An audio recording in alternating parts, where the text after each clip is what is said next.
আসসালামু আলাইকুম বন্ধুরা, দেখেন এই যে আমি ছোট্ট পরিসর করে মানে প্রতিবার শীতের সিজনে হাঁসের গোস্ত খাওয়ার জন্য অনেক কষ্ট করতে হয়। তাও অরিজিনাল পাওয়া যায় না, অনেক ঝামেলা। তো সে কথা ভেবেই চিন্তা করেই ভাবছি যে যেহেতু আমার খাঁচা আছে, খাঁচার ভিতরে আমি হাঁস চাষ করতে পারবো। তো বেশি না, একটা বছর যদি হাঁস চাষ করা যায়, বেশি না 6টা হাঁস নিয়ে আসছি। একটা বছর যদি আমি হাঁস করতে পারি তাহলে আমি কিন্তু খেতে পারবো, প্লাস ডিমও পেতে পারবো হয়তোবা। আলহামদুলিল্লাহ, দেখা যাক কি করা যায়। তো এই জন্য আর কি সে কথা ভেবেই আর কি এটা করছি। সাথে খাঁচার ভিতরে মুরগি রাখছি, দেখেন ব্রয়লার মুরগি। এর আগে 5টা মুরগি নিয়েছিলাম, তার মধ্যে 2টা মুরগি টিকছিল, 2টা মুরগি 6 কেজি হয়েছিল।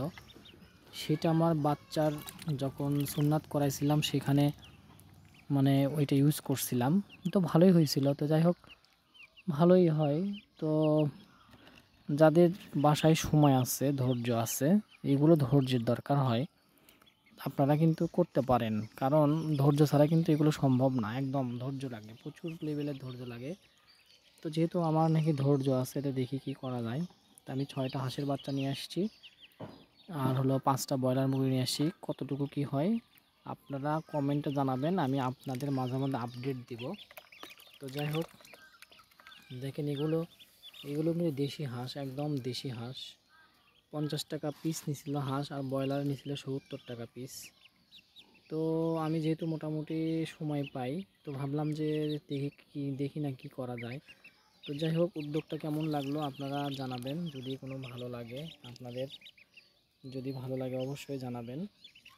আপনাদের আপনাদের আপনারা না জানাইলে আমি অনুপ্রেরণা পাবো না। তো আপনারা অবশ্যই জানাবেন, আমি যে এরই মধ্যে রাখি। তো যাই হোক, রাতে লাইটের তাপ দিতে হয়, এই জন্য লাইটও নিছি। আর এখন শীত প্রায় চলে গেছে, সেজন্য আমরা ভালোভাবেই মানে মুরগিগুলো রাখতে পারবো, সমস্যা হবে না। তো এই হলো অবস্থা। ভালো লাগলে অবশ্যই লাইক, শেয়ার, কমেন্ট করবেন। আপনাদের অনুপ্রেরণায়, আপনাদের ভালোবাসায় আমি ভিডিওগুলো এগাতে পারবো।